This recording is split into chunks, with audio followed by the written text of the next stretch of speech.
craignez Dieu et donnez-lui gloire, car l'heure du jugement est venue. L'heure est venue d'adorer celui qui a fait le ciel, la terre et la mer et les sources d'eau. La Bible nous recommande de garder ses commandements et de suivre l'agneau partout où il va. Ainsi, le petit troupeau est un ministère qui souhaite, à travers l'étude de la parole de Dieu, faire connaître la lumière du monde, Jésus-Christ le juste.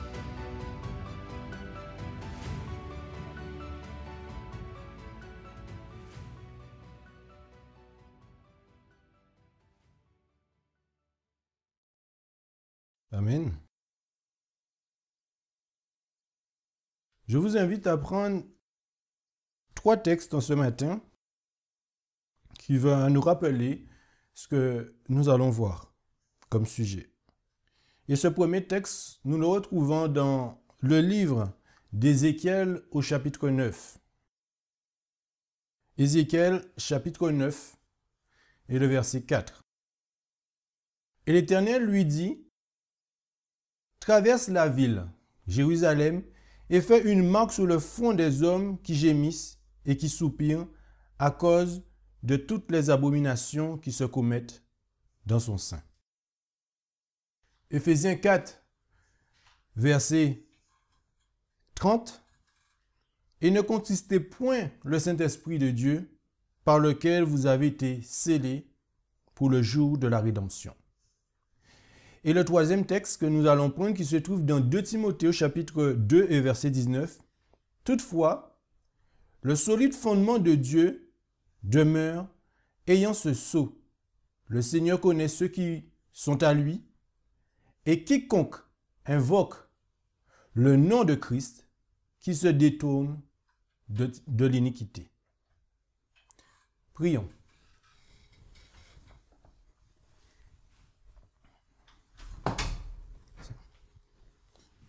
Seigneur Dieu, notre roi, nous te disons merci infiniment pour ce moment, une nouvelle fois que tu nous accordes afin de pouvoir ouvrir ta parole. Et comme on a pu le voir ce matin, nous avons besoin d'être implantés sur les fondements, sur la fondation qui nous a été donnée. Nous allons ouvrir la parole, nous allons étudier, nous allons approfondir certains éléments que peut-être que nous ne sommes pas tous au clair. Mais j'espère que ce que tu apporteras ce matin pourra éclairer plus d'un et que, Seigneur, que nous puissions faire ta volonté surtout. Que toute gloire te revienne, Père. Accorde-moi ton esprit, ainsi qu'à tout un chacun ici présent, sur le nom et par les mérites de Jésus. Nous t'avons prié pour ta gloire. Amen.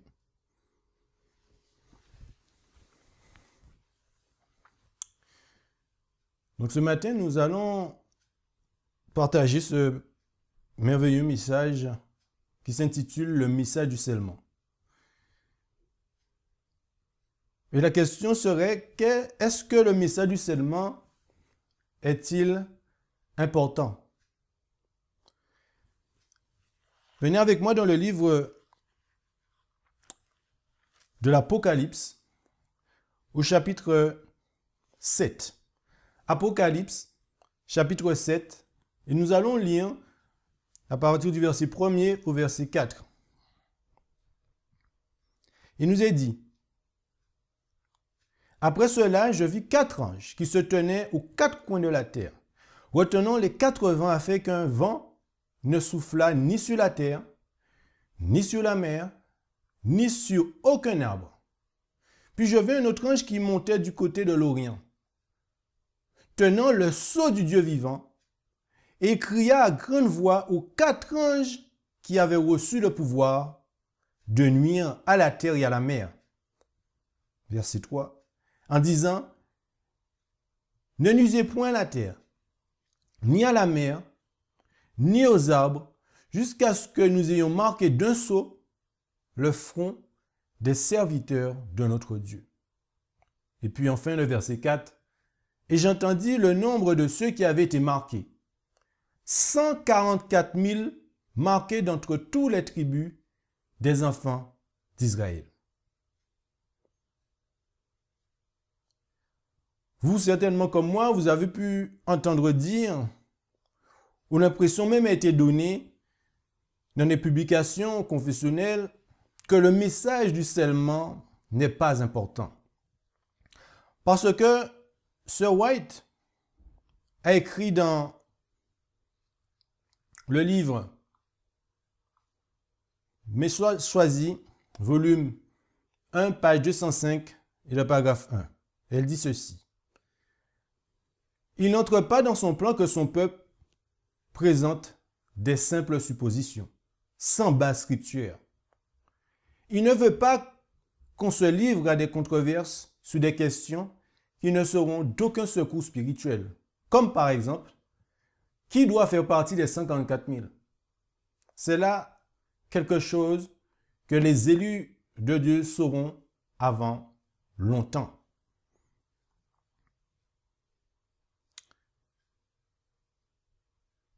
Cette déclaration, si elle est correctement comprise, ne dit pas que nous n'avons pas à prêter beaucoup d'attention au message du scellement en lui-même, mais que nous ne devrions pas spéculer sur certains détails que Dieu n'a pas révélés. Par exemple, qui peut identifier au préalable les individus qui seront sauvés? Seul Dieu peut faire cela. Mais cela ne signifie pas que nous devrions ignorer le plan du salut. Bien que ne sachions pas le jour du retour de Christ, que nous devons voir dans Matthieu 25, verset 13, par exemple, la doctrine de la seconde venue du Christ est toujours un point vital de notre foi. Il en va de même pour le message du scellement. Il faut savoir que l'œuvre du scellement, qui appartient au troisième ange de l'Apocalypse chapitre 14, est l'un des principaux piliers du triple message. Sa compréhension correcte a beaucoup à voir avec la stabilité de tout le système doctrinal des adventistes du 7e jour historique. C'est en effet l'essence même du message du troisième ange. Il est si important que la servante du Seigneur écrivit l'avertissement suivant que nous pouvons retrouver dans The Present Truth, le 1er septembre 1849, paragraphe 6. Elle dit « Il ne nous reste qu'un peu de temps pour travailler pour Dieu. Rien ne devrait être trop cher à sacrifier pour le salut du troupeau dispersé et déchiré de Jésus. Ceux qui font une alliance avec Dieu par le sacrifice maintenant seront bientôt réunis chez eux pour partager une riche récompense et posséder le nouveau royaume pour toujours et à jamais. »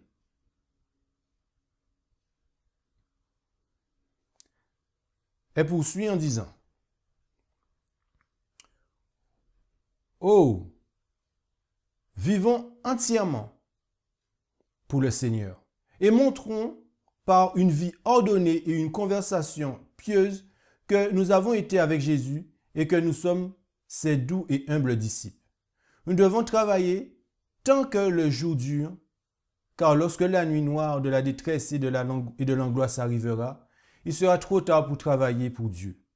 Jésus est toujours dans son Saint-Temple. Il va maintenant accepter nos sacrifices, nos prières et nos confessions de fautes et de péchés.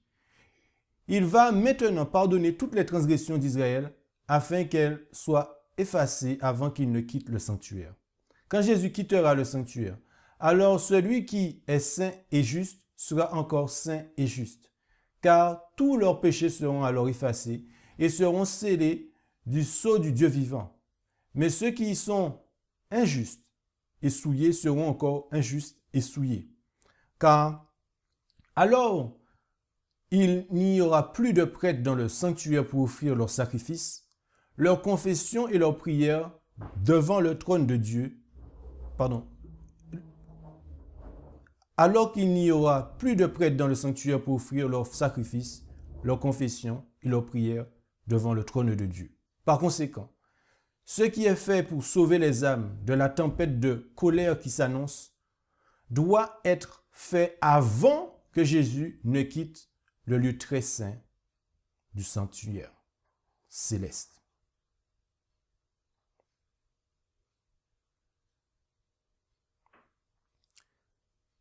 Elle poursuit en disant: le Seigneur m'a montré que les âmes précieuses sont affamées et meurent faute de vérité présente qui scelle la nourriture solide en son temps, et que les messagers rapides devraient accélérer leur chemin et nourrir le troupeau avec la vérité présente.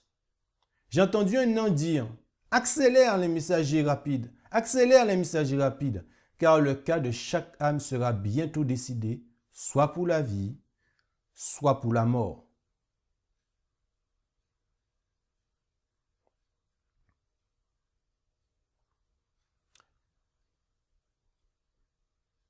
J'ai vu que ceux qui en avaient les moyens devaient aider à accélérer ces messagers que Dieu avait appelés à travailler à sa cause. Et quand en allant d'un endroit à l'autre, il sera à l'abri de la peste ambiante. Mais si quelqu'un n'était pas envoyé par Dieu, il risquait d'être terrassé par la peste. C'est pourquoi tous devaient chercher sérieusement à faire leur devoir et être sûrs et se diriger dans la direction du Saint-Esprit. Ce que nous avons vu et entendu de la peste n'est que le début de ce que nous verrons et entendrons. Bientôt, les morts et les mourants seront tout autour de nous. J'ai vu que certains seront tellement endurcis qu'ils se moqueront même des jugements de Dieu. Alors les morts du Seigneur seront d'un bout à l'autre de la terre. Ils ne seront ni pleurés, ni recueillis, ni enterrés. Mais leur mauvaise odeur remontera de la face de toute la terre. Seuls ceux qui auront le sceau du Dieu vivant seront à l'abri de la tempête de la colère qui s'abattra bientôt sur la tête de ceux qui ont rejeté la vérité.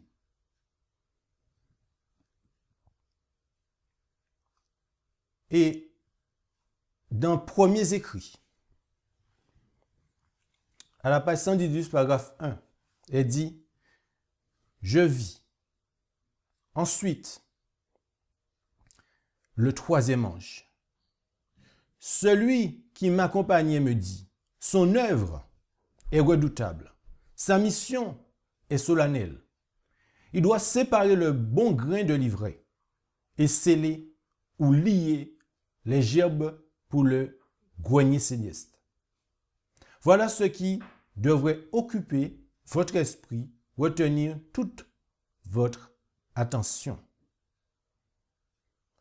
Donc, lorsque nous lisons des déclarations comme celle-ci de l'esprit de prophétie, nous nous demandons comment certains croyants professés parmi les adventistes peuvent dire que le message du scellement sous lequel 144 000 doivent être scellés avec le sceau du Dieu vivant n'est pas important pour notre salut. Les premiers adventistes comprirent que ce message devait conduire chaque âme à décider de son cas, soit pour la vie, soit pour la mort. Et que disaient justement nos pionniers concernant ce message du scellement? Nous allons commencer par donner des éléments que ces pionniers nous ont laissé apporter pour comprendre ce message. Parce qu'à l'origine, l'Église adventiste du 7e jour historique pensait officiellement que le scellement des 144 000 avait commencé à partir de 1844 et se poursuivait jusqu'à la fin de la période de probation. Joseph Bates, il nous dit: maintenant,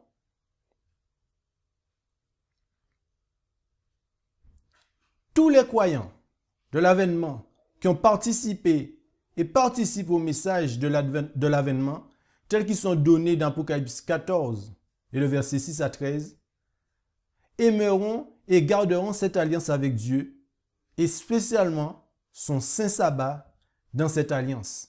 Ceci fait partie des 144 000 qui doivent maintenant être scellés. Il poursuit en disant, l'autre partie est celle de ceux qui ne comprennent pas encore très bien la doctrine de l'avènement, mais qui s'efforcent de servir Dieu de tout leur cœur et qui sont disposés à recevoir cette alliance et ce sabbat dès qu'ils en auront entendu l'explication. Ils constitueront les 54 000 personnes qui doivent maintenant être scellées avec le sceau du Dieu vivant, sceau qui leur permettra de traverser cette période de difficulté. Je ne vais pas faire beaucoup de commentaires parce que le temps est très limité. Askel, après la déception de 1844, le peuple de Dieu a vu la revendication contraignante du 4e commandement ainsi que les 9 autres commandements du décalogue. La réforme du sabbat a commencé à cette époque. En 1848, la réforme du sabbat a commencé à être reconnue comme l'accomplissement d'Apocalypse 7, 1 à 4. Uriah Smith. Ceux qui meurent après s'être identifiés au message du 3e ange sont évidemment comptés parmi les 54 000, car ce message est le même que le message du scellement d'Apocalypse 7. Et par ce message seulement, 144 000 ont été scellés. Mais il y en a beaucoup qui ont eu toute leur expérience religieuse sous ce message, mais qui sont tombés dans la mort. Ils meurent dans le Seigneur et sont donc comptés comme scellés, car ils seront sauvés. Mais le message n'a permis de sceller que 144 000 personnes. Celles-ci doivent donc être incluses dans ce nombre. Il poursuit. Étant ressuscité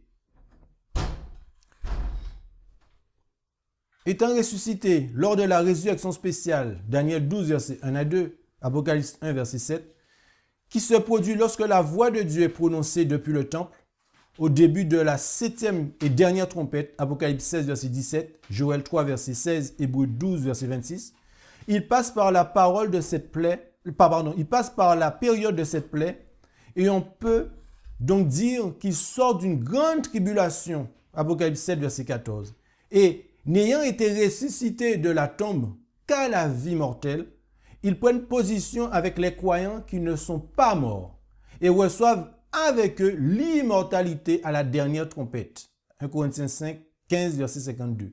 Étant alors avec les autres, changés en un instant et en un clin d'œil, ainsi, bien qu'ils soient passés par la tombe, on peut enfin dire d'eux qui sont rachetés d'entre les hommes, Apocalypse 14, verset 4, c'est-à-dire d'entre les vivants, car la venue du Christ les trouve parmi les vivants, attendant le changement pour l'immortalité, comme ceux qui ne sont pas morts et comme s'ils n'étaient jamais morts eux-mêmes.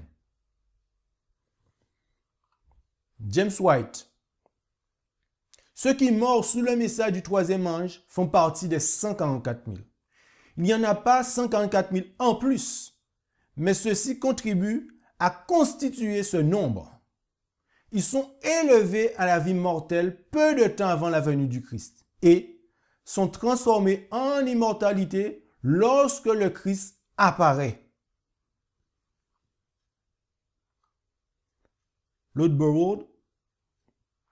S'il y a encore un doute sur le fait que les gardiens du sabbat ressuscités soient comptés avec les 144 000, considérez ce qui suit des paroles de Sir White en 1909.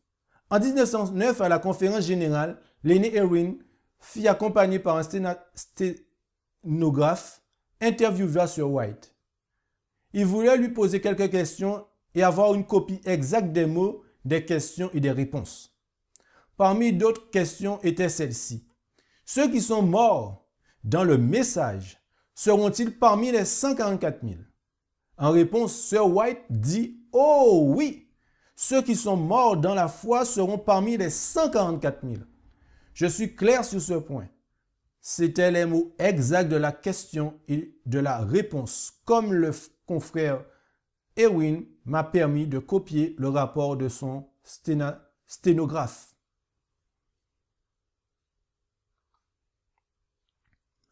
Edwin Richard, il dit, de même, quelques-uns seront ressuscités du milieu des justes endormis qui compléteront le nombre d'Israël selon Apocalypse 7. Le fils d'Ellen White, Willie, il dit dans une lettre datée du 18 avril 1929, passons maintenant à la question, Sir White a-t-elle enseigné que ceux qui sont morts dans le message depuis 1844 et dont il est dit « Heureux les morts qui meurent dans le Seigneur dès à présent » qu'ils seront membres des 54 000. Je peux vous assurer, mon frère, que c'était la croyance et l'enseignement d'Ellen G. White. Je l'ai souvent entendu faire des déclarations en ce sens. Et je suis en possession d'une lettre adressée au frère Hastings qui est mentionnée à la page 237 de Life Checks, dans laquelle elle dit clairement que sa femme, qui vient de mourir, serait membre de 144 000.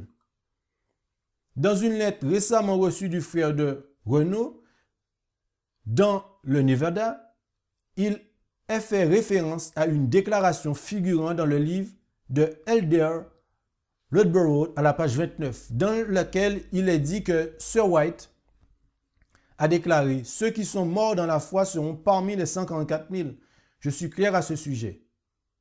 Et je témoigne, mon frère, que cela est en parfaite harmonie avec ses écrits et ses paroles et ses enseignements tout au long des années de son ministère.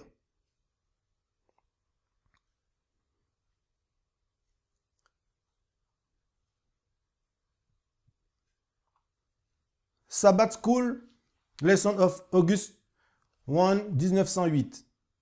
Il nous est dit, de cela nous pouvons reconnaître que, à la venue du Seigneur, tous les 144 000, en tant que saints vivants, seront composés de ceux qui n'ont jamais vu la mort et ceux qui sont morts pendant la prédication du dernier message, mais ont ressuscité avant l'apparition du Seigneur. SDA Encyclopédia. Le sabbat a été identifié avec le message du scellement d'Apocalypse 7 et en conséquence, le sabbat a été considéré comme le sceau de Dieu. La position de notre peuple à l'époque, a déclaré Ludborough, était que le travail du scellement se poursuivait et qu'une partie des 54 000 personnes était alors scellée. Au cours des années suivantes, Ellen G. White a parlé à plusieurs reprises des travaux du scellement est en cours.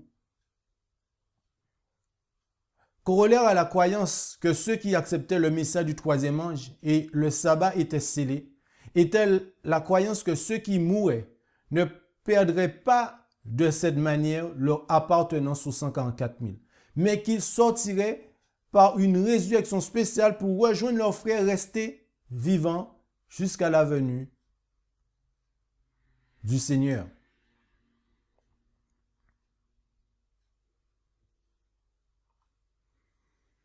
Ellen G. White a identifié le sceau de Dieu avec le sabbat en novembre 1848. Joseph Bates, dans son livre A Seal of the Living God, pages 24 et 26, et Bates a écrit son livre sur le sujet en 1849. Toujours en 1849, Madame White écrivit que le travail du scellement allait alors de l'avant. Dans Present Truth, 21 août 1849. Et ça, nous pouvons le retrouver dans SDA Encyclopédia, page 1163. Donc, à partir de ce que nous avons pu voir concernant les fondateurs de l'adventisme historique,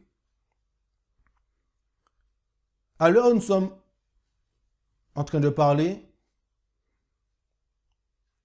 et depuis un moment, il y a eu une nouvelle lumière concernant ce message du scellement.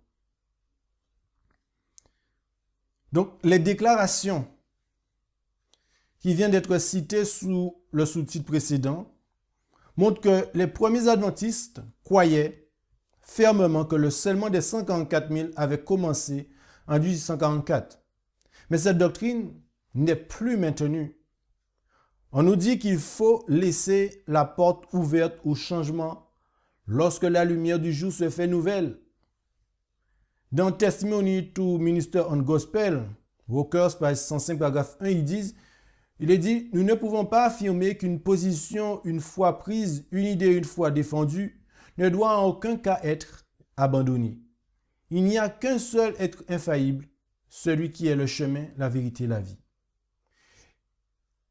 Donc, et nous ne devrions pas ignorer que dans les écrits d'Ellen G. White, il y a certaines déclarations qui semblent subvenir à la position initiale de l'Église adventiste du 7e jour concernant le scellement des 144 000.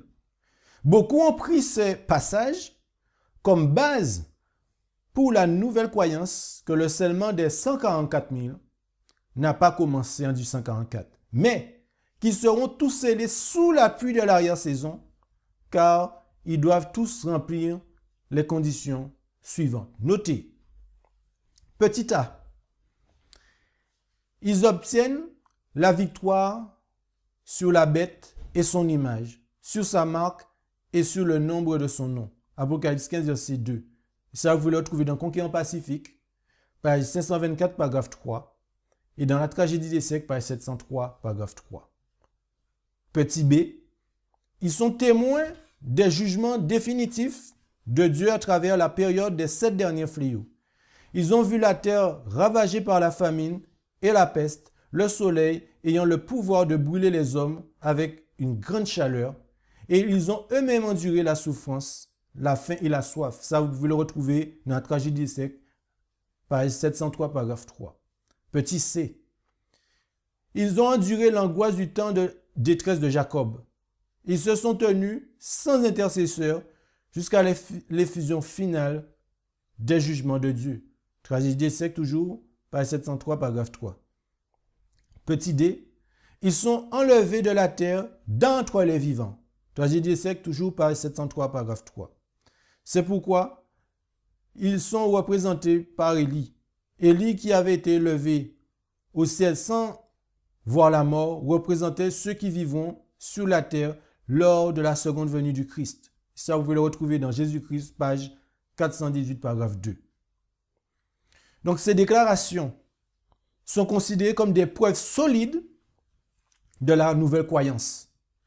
Que les 54 000 sont la toute dernière génération de saints qui seront scellés sous l'appui de l'arrière-saison, qui ne verront jamais la mort et sont vivants et demeurent jusqu'à l'avènement du Seigneur. À Thessaloniciens 4, verset 15. Donc, il ne fait aucun doute que la nouvelle interprétation, basée en particulier sur Tragédie des siècles, page 703, paragraphe 3, se tiendrait sous ses propres jambes s'il n'y avait pas de contre-évidence dans les écrits d'Ellen White. Les adventistes ont depuis le début suivi une importante règle d'interprétation. Si l'exégèse proposée d'un verset est en harmonie avec tous les autres versants qui se réfèrent à ce sujet, alors l'explication devait être acceptable.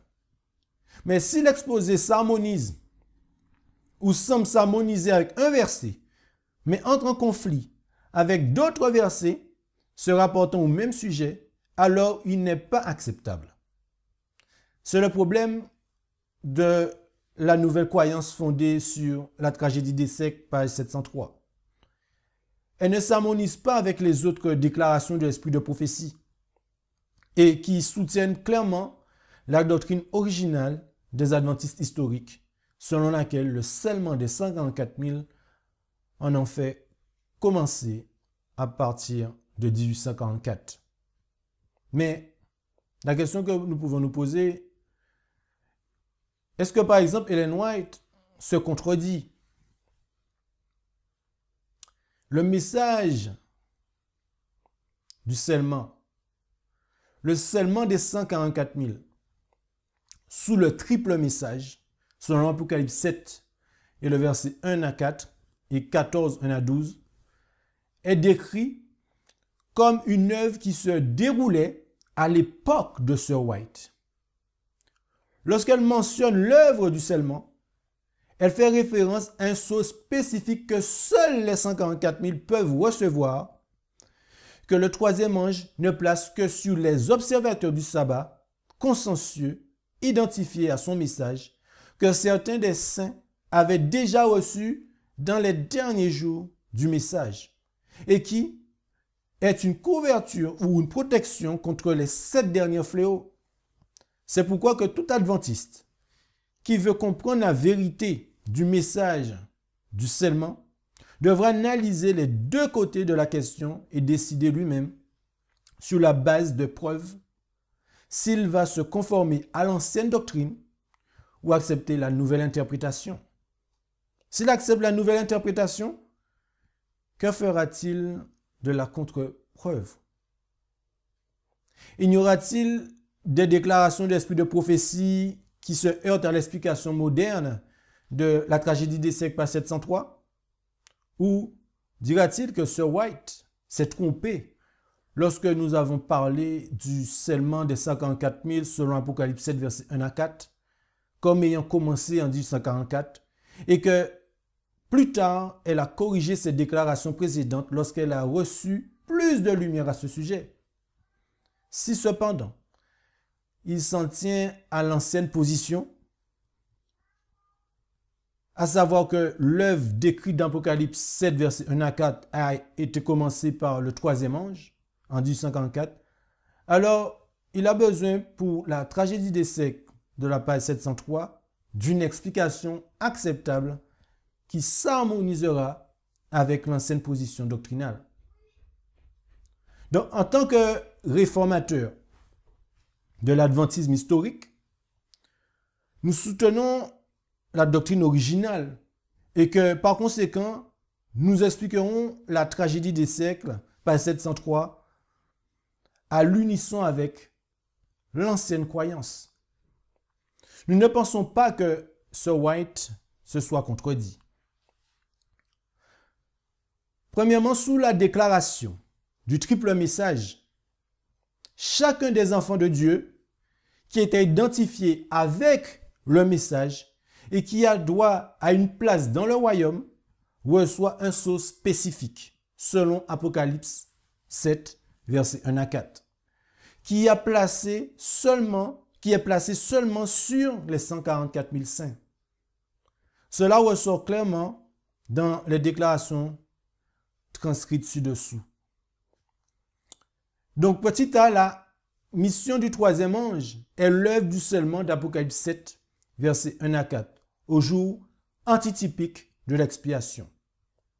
Elle dit dans Testimony to Minister on Gospel Workers, par 404, paragraphe 3 et 405, elle dit « On voit le puissant ange monter de l'est, ou lever du soleil. Ce plus puissant des anges a dans sa main le sceau du Dieu vivant ou de celui qui seul peut donner la vie, qui peut inscrire sur leur front la marque ou l'inscription à qui sera accordée l'immortalité, la vie éternelle. » C'est la voix de ce plus haut ange qui avait le pouvoir d'ordonner aux 4 anges de contrôler les 4 vents jusqu'à ce que ce travail soit accompli et jusqu'à ce qu'il donne l'ordre de les relâcher. Seuls ceux qui, dans leur attitude devant Dieu, remplissent la position de ceux qui se repentent, et confessent leurs péchés au grand jour antitypique de l'expiation seront reconnus et marqués comme dignes de la protection de Dieu. Donc, gardons à l'esprit l'œuvre qui est attribuée au troisième ange, qui est le scellement spécial d'un groupe spécifique. Les 144 000, selon Apocalypse 7, versets 1 à 4, le troisième ange accomplit ce travail au jour antitypique de l'expiation qui a commencé en 1844. Et ça, vous voulez voir dans Tragédie des siècles, page 469, paragraphe 1.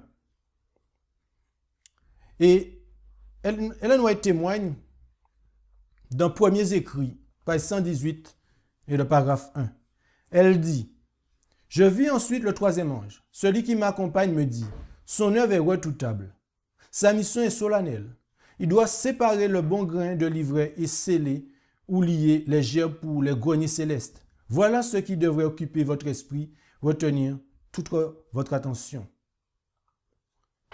Conseil aux éducateurs, aux parents et aux étudiants à la page 370, paragraphe 3, elle poursuit.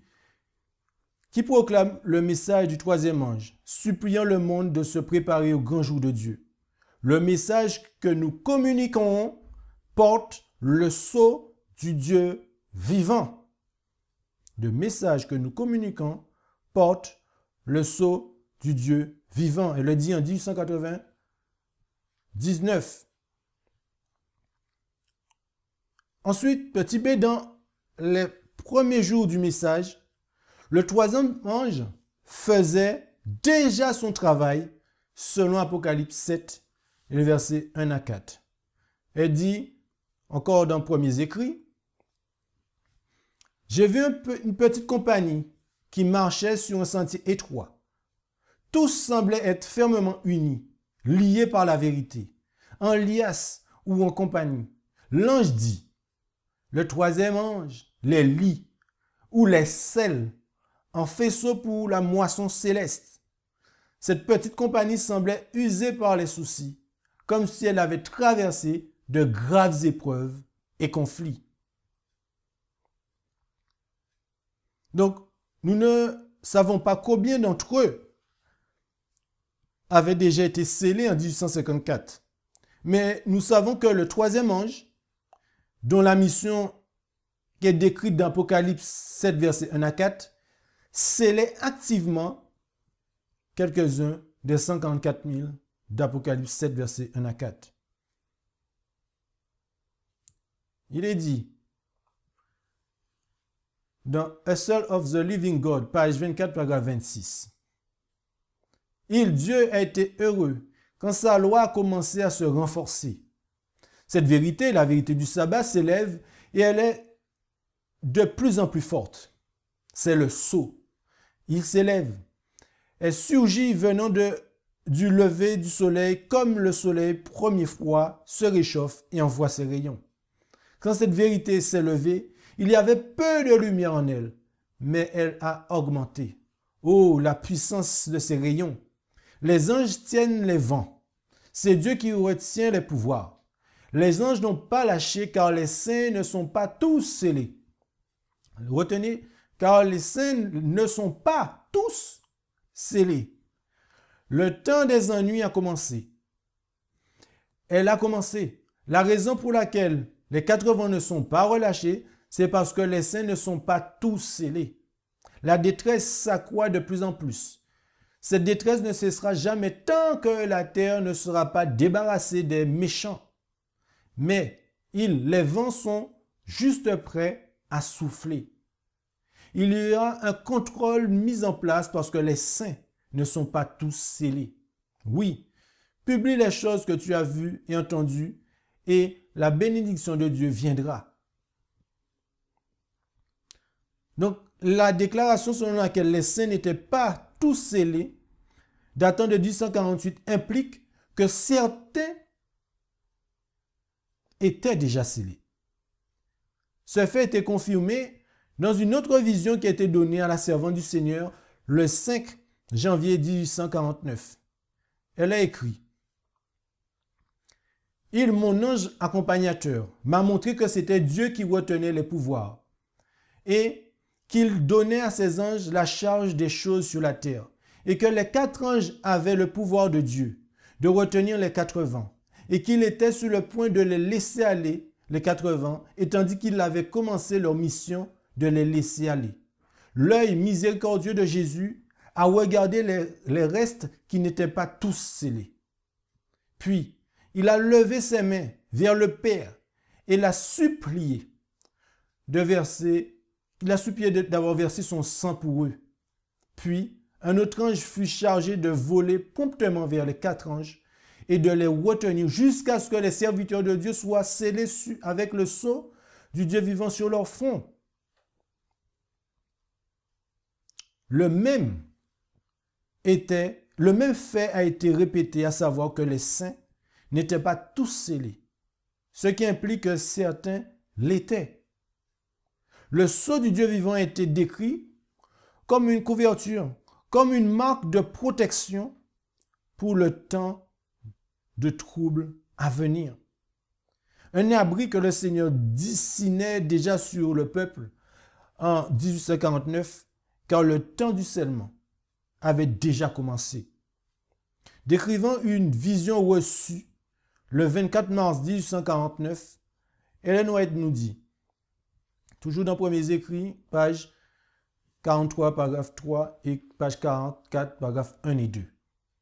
Satan utilise maintenant tous les moyens cette période de scellement pour éloigner l'esprit du peuple de Dieu de la vérité présente et les faire vaciller. J'ai vu une couverture que Dieu dessinait sur son peuple pour les protéger du temps de détresse. Et chaque âme qui était décidée sur la vérité et était pure de cœur devait être couverte de la couverture du Tout-Puissant. J'ai vu que Satan était à l'œuvre de cette manière pour distraire, tromper et attirer le peuple de Dieu en ce moment même, en ce temps de scellement. Satan faisait tout son possible pour les maintenir où ils étaient jusqu'à ce que le temps du scellement soit passé, jusqu'à ce que la couverture soit tirée sur le peuple de Dieu et les imprudents soient laissés sans abri contre la colère ardente de Dieu dans les 7 derniers fléaux. Dieu a commencé à tirer cette couverture sur son peuple et elle sera bientôt tirée sur tous ceux qui doivent avoir un abri au jour du massacre.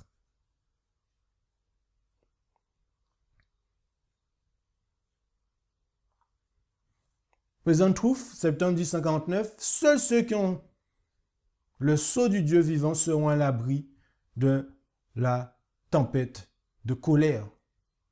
Premiers Écrits, page 58, paragraphe 2. Le temps du scellement est très court et sera bientôt passé.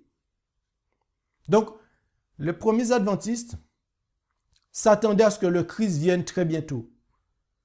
Et il y aurait pu venir au temps des pionniers. Tragédie des siècles, page 496 et 497. Dans ce cas, les croyants fidèles qui ont reçu le sceau du Dieu vivant auraient été la dernière génération de chrétiens. Ceux qui sont restés en vie, ils sont restés jusqu'à la venue, et ceux qui sont restés jusqu'à la venue du Seigneur. 1 Thessaloniciens 4, verset 15. Le nombre de sujets de Dieu aurait été complété en peu de temps. Et le Christ serait venu. C'est dans ce contexte que Ellen White a écrit à propos de l'œuvre du scellement d'Apocalypse 7, versets 1 à 4, comme un cadeau. Mais il y a eu un retard, car le peuple de l'avènement n'était pas prêt à recevoir le Seigneur. Alors, la question que nous pouvons nous poser, qu'arrivera-t-il à ceux qui ont reçu le sceau de Dieu comme accomplissement initial et partiel d'Apocalypse 7, 1 à 4? Perdront-ils la position qui leur était déjà assignée? Le droit d'être parmi les 54 000? Uniquement parce que d'autres, qui auraient dû suivre l'exemple, n'ont pas obtenu la préparation nécessaire? Pas du tout.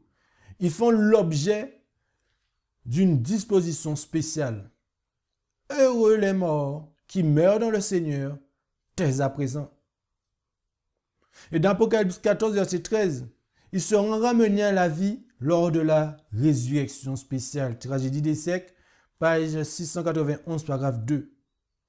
Avant la venue du Christ et avec les autres saints, scellés sous l'appui de l'arrière-saison, ils formeront la compagnie des 54 000. C'est ce que prouveront les déclarations citées ci-dessous. Premièrement,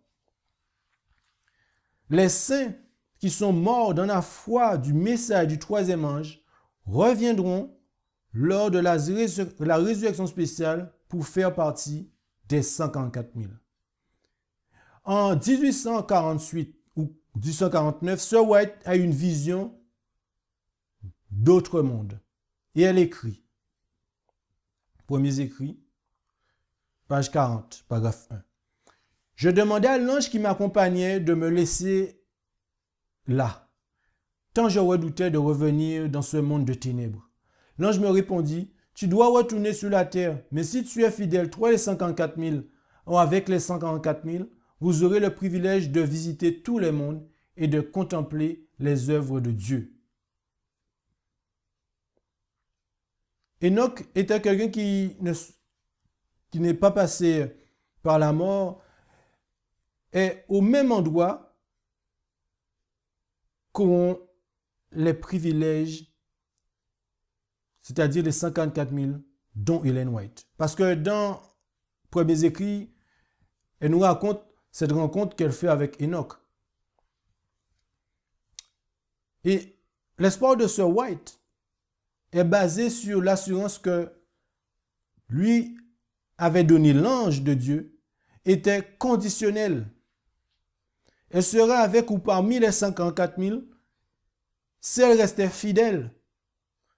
Depuis qu'elle a reçu la promesse du Seigneur en 1848 ou 49, il y a eu un retard et elle n'était pas sûre de vivre jusqu'à la venue du Seigneur. Mais cela ne changerait pas la promesse qui était toujours la sienne, à condition qu'elle soit fidèle. Parce qu'elle écrit en 1907 dans Message choisi, volume 1, page 63, paragraphe 3, « Il se peut que je vive jusqu'au retour du Seigneur. Au cas contraire, j'espère qu'il pourrait être dit à mon sujet, « Heureux, dès à présent, les morts qui meurent dans le Seigneur, oui, dit l'Esprit, afin qu'ils se reposent de leurs travaux, car leurs œuvres les suivent. » Apocalypse 14, verset 13. Donc, en raison de cette autre promesse du Seigneur, heureux les morts qui meurent dans le Seigneur, que vous connaissez, dans Apocalypse 14, verset 13, Sir White était sûr que si elle restait fidèle jusqu'à la fin, elle ne perdrait pas sa qualité de membre de la compagnie des 144 000 saints.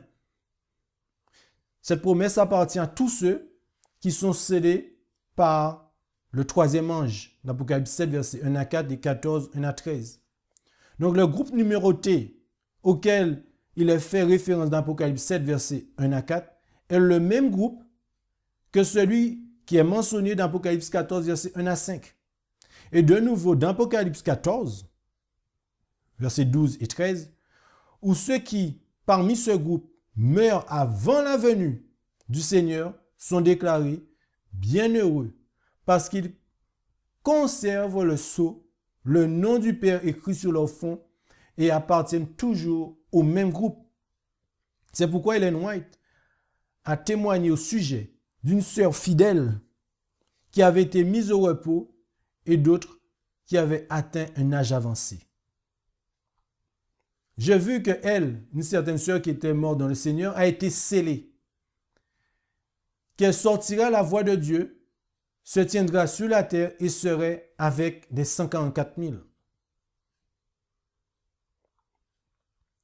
Elle dit aussi dans SDA Bible Commentary, volume 7, page 982, « Il y a sur notre terre des hommes qui ont passé l'âge de 90 ans. Les résultats naturels de la vieillesse se voient dans leur faiblesse.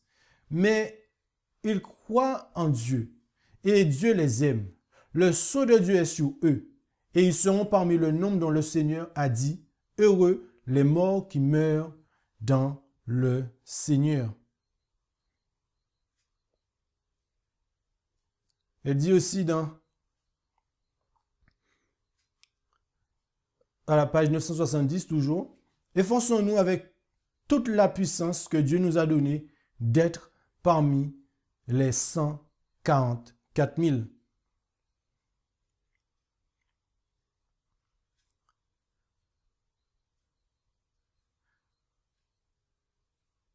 Ensuite,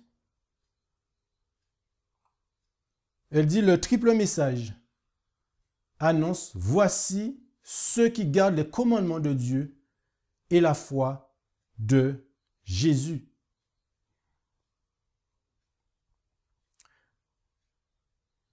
Dans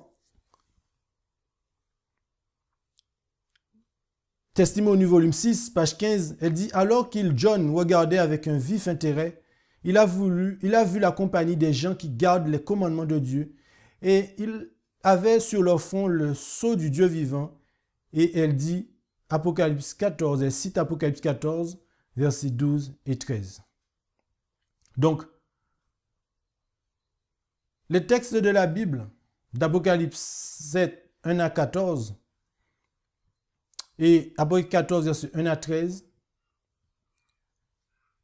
tels qu'expliqués par l'esprit de prophétie, selon les citations utilisées ici, établissent une chaîne de liens comme suit. Le troisième ange, avec le sceau du Dieu vivant, que nous trouvons dans Testimonies to Minister Gospel Workers, page 404 que nous avons lu, scelle les 144 000 serviteurs de Dieu, Apocalypse 7, versets 1 à 4 et Apocalypse 14, verset 14, 1, dont les caractéristiques sont données dans le contexte décrivant l'œuvre de cet ange, c'est-à-dire d'Apocalypse 14, versets 3 à 5 et 12. La description de son œuvre comprend une promesse spéciale à ceux qui devraient être sauvés par son message, mais qui devraient mourir avant la venue du Seigneur, Apocalypse 14, verset 13. Les Écritures ne mentionnent pas, et Ellen White ne mentionne pas non plus, dans ses commentaires sur ses écrits, d'autres groupes de saints scellés que les 144 000. Par conséquent, partageons la bienheureuse espérance de la servante du Seigneur et de ses contemporains qui reposent dans la tombe en attendant la résurrection spéciale d'intégrer le nombre des saints vivants à la venue du Christ. Donc elle nous dit de nous efforcer avec toute la puissance de Dieu que Dieu nous a donnée d'être parmi les 144 000. Comme on a vu, elle le dit aussi dans la tragédie des siècles, le triple message annonce « Voici ceux qui gardent les commandements de Dieu et la foi de Jésus. »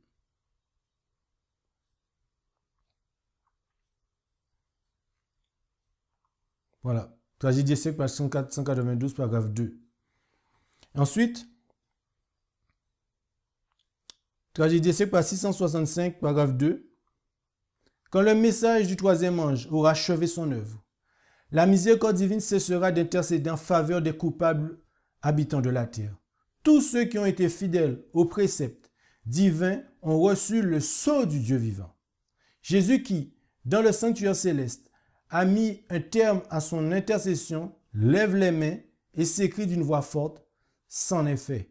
Le nombre de ses sujets est au complet. » Donc ceux qui sont morts dans la foi du message du troisième ange monteront à la voix de Dieu avant la venue du Christ pour entendre l'alliance de paix qui ne sera déclarée qu'à 144 000 personnes quand Dieu annoncera le jour et l'heure de la venue du Christ. Et ça, nous pouvons le voir aussi dans la tragédie des siècles, page 691, paragraphe 2. Des sépulcres s'ouvrent. Plusieurs de ceux qui dorment dans la poussière de la terre se réveilleront, les uns pour la vie éternelle et les autres pour l'opprobre, pour la honte éternelle. Tous ceux qui sont morts dans la foi au message du troisième ange sortent glorifiés de leur tombeau pour entendre proclamer l'alliance de paix conclue avec les fidèles observateurs de la loi de Dieu.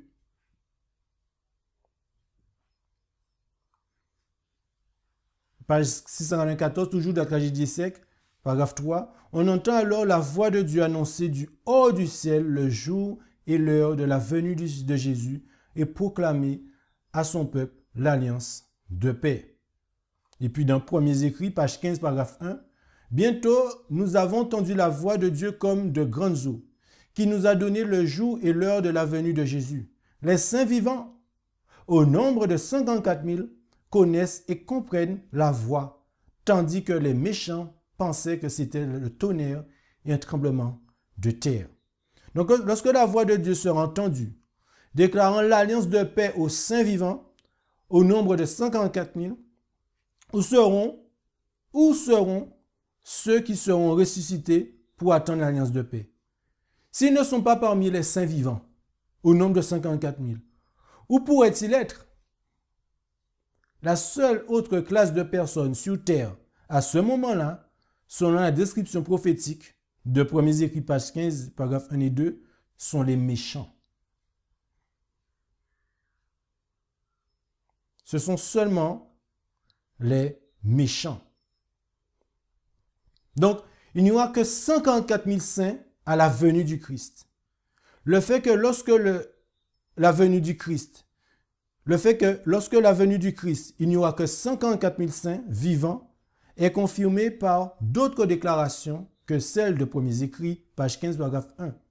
Oui, car à la voix de Dieu, lorsque tous les saints sont délivrés, peu avant la venue de Jésus, seuls 54 000 se réjouissent avec des cris de triomphe. Et elle le dit dans Premiers Écrits, page 36, paragraphe 2.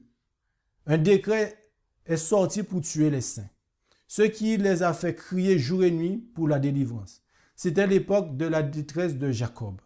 Alors tous les saints ont crié avec une grâce d'esprit et ont été délivrés par la voix de Dieu. Les 144 000 ont triomphé. Donc, lors de la venue du Christ, les 54 000 reconnaîtront leurs amis qui ont été séparés d'eux au début du mouvement de l'avènement. Donc, les premiers pionniers qui ont été identifiés avec le message du troisième ange et qui font partie des 144 000 reconnaîtront les frères Fitch, Scottman et d'autres immédiatement lorsqu'ils les verront. Et ça, vous pouvez le lire dans Premiers Écrits de la page 16 à la page 19. Les tombeaux s'ouvrent et les morts en Christ sortirent, revêtus d'immortalité. Les 54 000 s'écrient « Alléluia !» et on reconnaissait leurs amis dont ils avaient été séparés par la mort. Entourés d'anges, nous nous rendîmes à la porte de la ville, à travers la mer de verre. Nous sommes tous allés sous l'arbre et nous nous sommes assis pour contempler la gloire du lieu. Lorsque les frères Fitch et Stockman, qui avaient prêché l'évangile du royaume au temps de William Miller et que Dieu avait déposé dans la tombe pour les sauver, sont venus nous demander ce que nous avions traversé pendant leur sommeil. Le mont Sion était juste devant nous et sur le mont se trouvait un temple glorieux.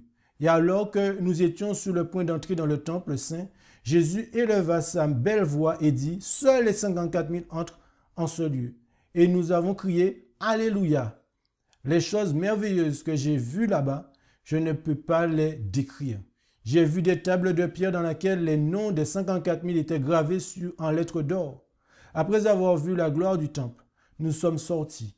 Bientôt, nous avons de nouveau entendu la belle voix de Jésus qui disait « Venez, mon peuple, vous êtes tous sortis d'une grande tribulation et vous avez fait ma volonté. Souffrez pour moi, entrez pour souper, car je scindrai moi-même et je vous servirai. » Nous avons crié « Alléluia, gloire » et nous sommes entrés dans la ville.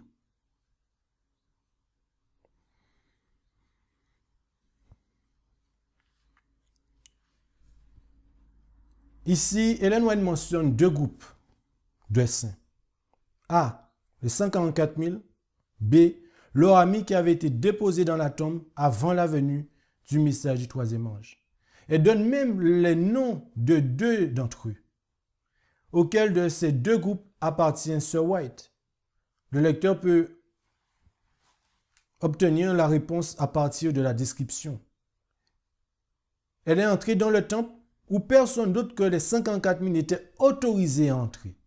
Cela signifie qu'elle est avec ou parmi les 54 000, comme nous l'avons lu dans Premiers Écrits, page 40, et dans SDA Bible, Commentary, volume 7, page 970. Donc, prenons garde à la façon dont nous lisons ce dernier texte de Premiers Écrits, page 16 à 19. Le danger même qui existe dans une lecture simple, littérale et grammaticale de la tragédie des siècles, page 703, paragraphe 3, exige également dans Premiers écrits, pages 16 à 19, si une telle lecture est utilisée. Il est tout aussi facile d'affirmer, sur la base de la tragédie des siècles, page 703, que les 54 000 resteront en vie pendant la période du temps de trouble de Jacob, sous les 7 derniers fléaux, que de prétendre, sur la base de Premiers écrits, page 16 à 19, que les 54 000 personnes reconnaîtront leur ami mort au temps de William Miller.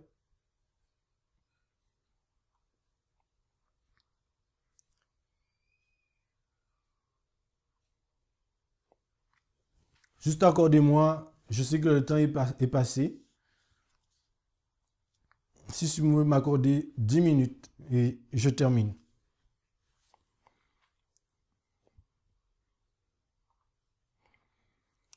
Est-ce qu'on pourrait en savoir un peu plus sur la nouvelle interprétation? Dans une des premières difficultés qui se posent avant la nouvelle interprétation, basée sur la tragédie des siècles que nous avons lu répéter, page 703, est que les 54 000 dispersés universellement sont censés obtenir des billets, des passeports, des visas pour pouvoir aller de lieu en lieu pour voir les destructions causées ici et là par les fléaux, qui ne sont pas mondiaux, qui ne sont pas universels.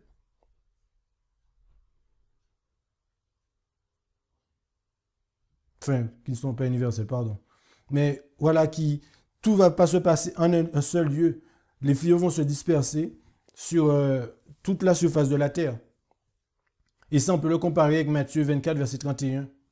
Et voilà. Et la nouvelle théorie suppose que les saints qui sont tenus en esclavage pour leur foi dans les murs de prison, qu'on peut trouver dans la tragédie des siècles, page 679, paragraphe 3, jusqu'au bout de la 7e plaie, doivent également aller de lieu en lieu pendant la période de trouble afin d'être témoins des pestes locales, quelle que ce soit la distance entre ces saints emprisonnés et les zones touchées. Cela devrait suffire à convaincre que la nouvelle doctrine est incompatible avec les faits. L'enseignement original de l'adventisme historique ne présente aucune difficulté car il y a des exemples. Et la déclaration selon laquelle les 54 000 personnes seront témoins du pouvoir du soleil de brûler les hommes avec une grande chaleur, de tragédie des siècles 703, est un exemple supplémentaire qu'un groupe entier peut être considéré comme ayant vécu ce que tous les membres de ce groupe, ou seulement une partie d'entre eux, ont réellement vécu. Puisque nous sommes qu'un seul corps composé de nombreux membres. Ce qui est vécu par un seul est considéré comme étant vécu par tous. 1 Corinthiens 12, versets 12 à 26. L'espace et le temps ne modifient pas ce principe. Ceux qui sont déjà morts et ceux qui ne sont pas encore nés peuvent être considérés comme participants aux actions d'un peuple pris comme un corps. En voici quelques exemples. Bien avant sa naissance, Lévi était considéré comme un payeur de dîmes. En effet, Melchisédek a reçu la dîme de Lévi par l'intermédiaire d'Abraham. Hébreux 7, versets 9 à 10.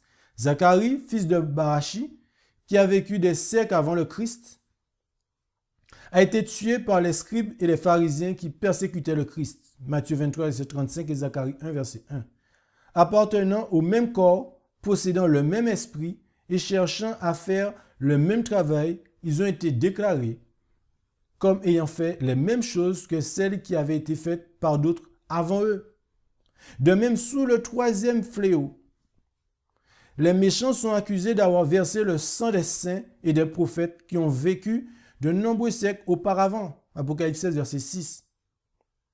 Cette sentence sera prononcée sur les ennemis de Dieu en raison d'un décret de mort qu'ils ont émis contre les saints. Et dit dans la tragédie des siècles, page 680, paragraphe 2, en condamnant le peuple de Dieu, ils se sont rendus coupables de son sang aussi réellement que s'il l'avait versé. C'est ainsi que Jésus déclare aux Juifs que de son temps qu'ils sont coupables du sang de tous les justes mis à mort, depuis celui d'Abel jusqu'alors, puisqu'il était animé du même esprit et qui se préparait à imiter les meurtriers des prophètes. Un autre exemple mentionné dans la Bible, ces héros, Gédéon, Barak, Samson, etc., qui par la foi subjuguèrent les royaumes, exerçaient la justice, obtiendraient les promesses, rassasièrent la bouche des lions, atteignant la violence du feu, échappèrent aux tranchants de l'épée et furent fortifiés par la faiblesse, se livrèrent vaillamment à la guerre et détournèrent les amis des étrangers. Hébreux 11, versets 33 et 34. Si nous prenons cette écriture très littéralement et grammaticalement, comme beaucoup de frères prennent Tragédie des siècles, page 703, et comme ils pourraient tout aussi facilement prendre Premiers écrits, page 16 à 19, alors nous devrions en venir à la conclusion que chacun de ces héros a rempli chacune de ces spécifications, mais ce n'est pas l'intention de l'auteur du livre des Hébreux de transmettre une telle idée. Donc à la lumière du principe énoncé dans 1 Corinthiens chapitre 12 et le verset 26, si un membre souffre, tous les membres souffrent. Il est aussi facile d'expliquer Hébreux 11, 33 et 34 que d'expliquer Tragédie des siècles, page 703. Il y a plus. Si nous n'acceptons pas ce principe, comment pourrions-nous expliquer le verset qui dit qu'après sa résurrection, notre Seigneur Jésus-Christ a été vu parmi les 12? 1 Corinthiens 15, verset 5. Si ce texte est pris littéralement, grammaticalement, mathématiquement, de la même manière que certains frères prennent Tragédie des siècles, et si d'autres écritures sont ignorées, celles-ci montrent la fin de Judas avant la crucifixion de Jésus, de la même manière que certains croyants ignorent la déclaration qui montre que l'œuvre de scellement d'Apocalypse 7, versets 1 à 14, a commencé en 1844. Alors nous nous demandons comment interpréter 1 Corinthiens 15, verset 5. Et puis, avant de terminer, il y a ces deux termes que beaucoup ne comprennent pas, ils ne savent pas comment le prendre, mais c'est très important que je vous en parle. C'est que ceux qui insistent pour soutenir la nouvelle interprétation peuvent argumenter si Sœur White, cette autre sœur et beaucoup d'autres seront avec ou parmi les 54 000, donc Premiers écrits, page 39, Message choisi, volume 2, page 301, ou SDA Bible Commentary, volume 7, page 982 et 970. Cela signifie qu'elles ne seront pas incluses dans ce nombre, mais qu'elles sont ajoutées aux 54 000. Nous ne pouvons pas accepter cette conclusion pour deux raisons principales. La Bible et l'esprit de prophétie fournissent tous deux des exemples où les prépositions avec et parmi ne signifient pas nécessairement ajout à un certain groupe. Dans Jean 20, verset 24, Thomas, avec les 12, ne faisait pas 13, si vous lisez le texte de Jean 20, verset 24. Dans le livre Jésus-Christ, page 716, paragraphe 1, Judas, parmi les 12, ne faisait pas 13. Et dans Premiers écrits, page 255, le quatrième commandement, parmi les 10 saints préceptes, n'en fait pas 11. D'autres exemples pourraient être donnés pour mentionner que avec et parmi sont couramment utilisés pour indiquer l'inclusion dans une société numérotée. L'autre raison pour laquelle nous ne pouvons pas être d'accord avec l'idée que ces fidèles doivent être ajoutés aux 144 000 est que dans la vision de Sœur White, elle est rentrée dans un lieu où seuls 144 000 étaient autorisés à entrer. En outre, Jean le révélateur a vu sur le mont Sion un nombre spécifique de saints, 144 000 sans aucune addition. Par conséquent, les chers croyants qui sont morts dans l'espoir d'être avec ou parmi les 144 000 doivent être inclus dans ce nombre.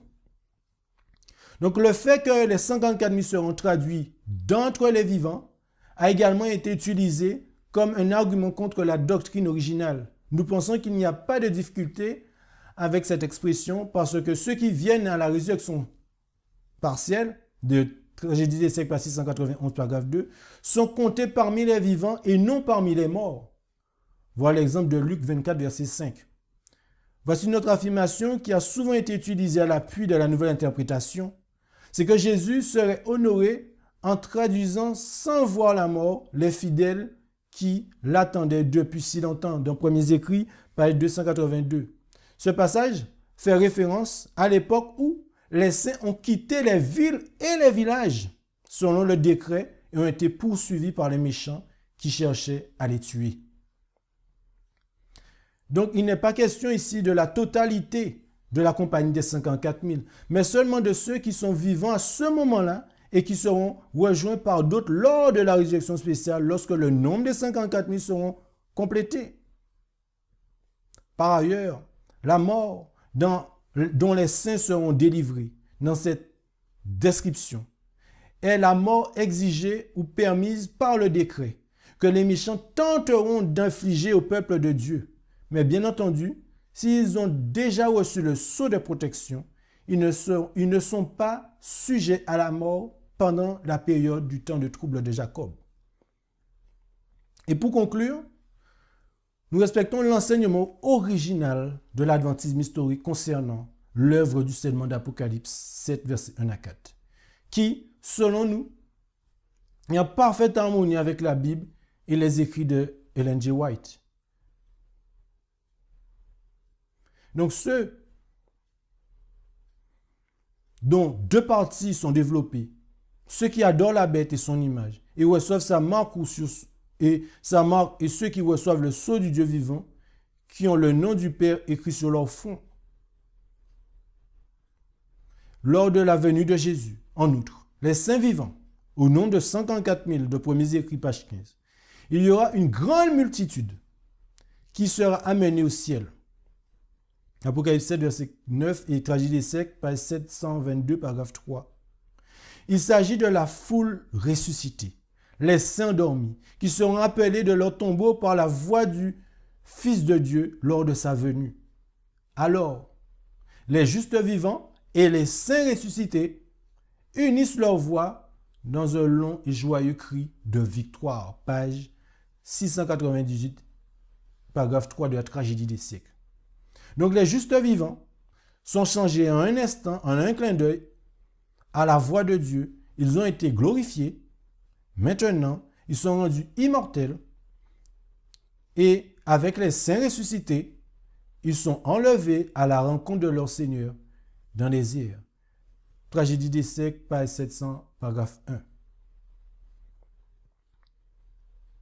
Et pour ce dernier texte, 1 Thessaloniciens 4, verset 17, il nous est dit, et il en sera toujours ainsi avec le Seigneur. Que Dieu nous bénisse. Amen.